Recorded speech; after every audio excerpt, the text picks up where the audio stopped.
Dwi'n meddwl bod chi angen I fi ddeitha chi bod Eryri yn le arbennig, yn le unigryw iawn. Ond dyna'n union beth dwi yn mynd I wneud.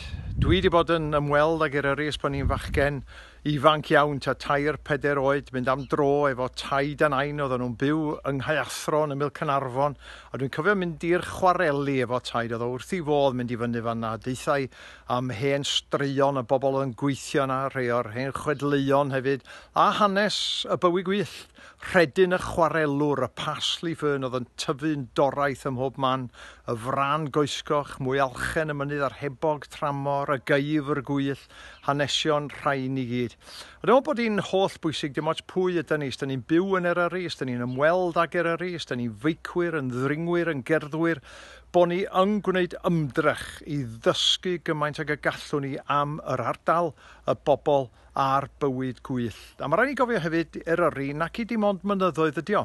Mae yna goedwigoedd, mae yna afonydd, mae yna lynnoedd, mae yna hyd yn oed arfordir a twyni tywod yna, a wrth gwrs y cymysgedd unigryw yma sy'n rhoi gymaint o fywyd gwyllt I ni.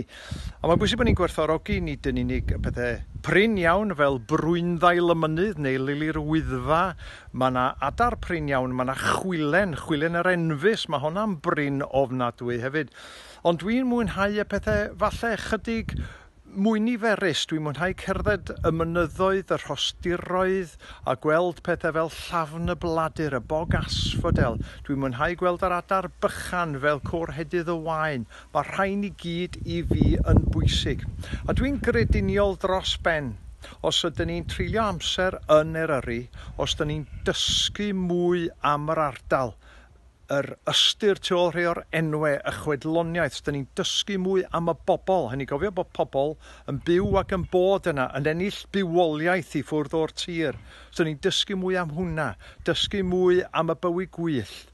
Wedyn, dyn ni'n mynd I werthfawrogi'r lle llawer mwy. Ac unwaith dyn ni'n gwerthfawrogi'r lle, dyn ni'n mynd I wneud ymdrech I ddiogelu'r lle. A mae hwnna yn bwysig dros ben. Felly da chi, dewch I Eryri, mwynhewch Eryri, edrychwch am y bywyd gwyllt sydd ym mhobman. Mae'n bwysig iawn bod chi'n agor eich llygad, agor eich clistiau. Diolch ots lle ydych chi. Os ydych chi yng nghanol Llanberis neu ar dop yr Wyddfa, ydych chi'n mynd I weld rhywbeth, ydych chi'n mynd I glywed rhywbeth. A gwnewch y gorau o'r lle hefyd. A wrth wneud hynna, dwi'n meddwl, mae rhaid I chi ddysgu mwy am y lle. Ac unwaith ydych chi wedi gwneud hynna, parchwch y lle. Gadewch y lle yn union fel yr oedd o pan wnaethoch chi gyrraedd. Felly dwi'n gobeithio welai chi I gyd yn Eryri dros y misoedd I ddod.